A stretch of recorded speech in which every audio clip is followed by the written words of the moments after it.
Batterie check, lumière moitié check, bouton sur la face méga check.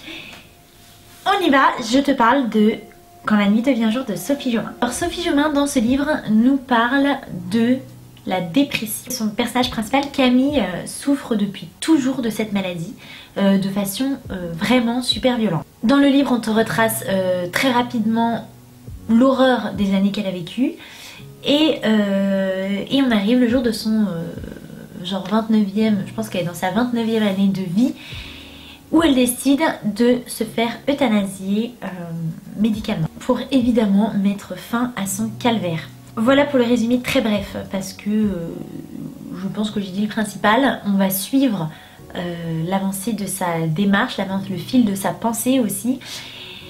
Et ma foi, c'était plutôt intéressant. J'ai bouffé ce livre malgré que je n'arrive pas à me faire un avis tranché, j'arrive pas à me fixer est-ce que j'ai aimé, est-ce que j'ai pas aimé. J'étais dans une très grande empathie avec Camille et je pense que je suis quelqu'un d'ouvert d'esprit, mais malgré tout ça a un petit peu mis le doigt sur des préjugés finalement que j'avais. Donc en ça je dis bravo, parce que ça t'oblige à réfléchir en fait à la question de la dépression notamment, enfin des maladies invisibles peut-être de façon plus générale. Et un livre qui te fait réfléchir, c'est bien. Voilà, c'est un point positif on peut dire. Ceci dit, j'ai deux critiques à faire principalement.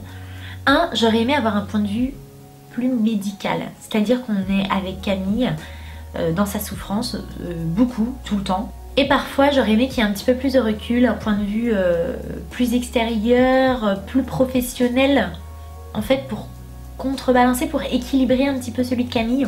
Je dis pas que Sophie Jomain n'a pas étudié son sujet, pas du tout, mais j'aurais aimé plus le sentir si c'est le cas. J'imagine qu'elle s'est renseignée, qu'elle a rencontré des médecins en tout genre pour écrire ce livre.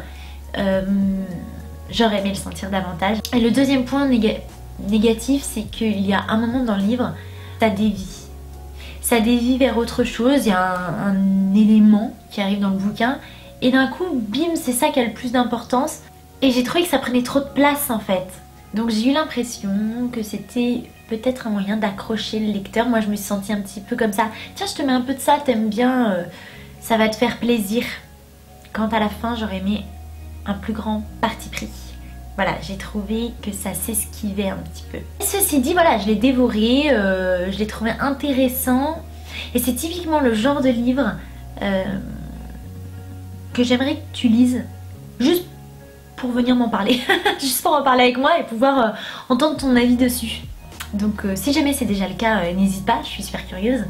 Je sais pas trop si je t'ai donné envie de le lire, je sais pas trop en même temps si c'est mon objectif, mais voilà, c'est un contemporain et ça parle du mal-être et ça se lit très vite. Donc si tu sens que c'est un sujet qui t'intéresse, vas-y. Donc globalement mitigée, mais je suis quand même contente d'avoir fait cette lecture.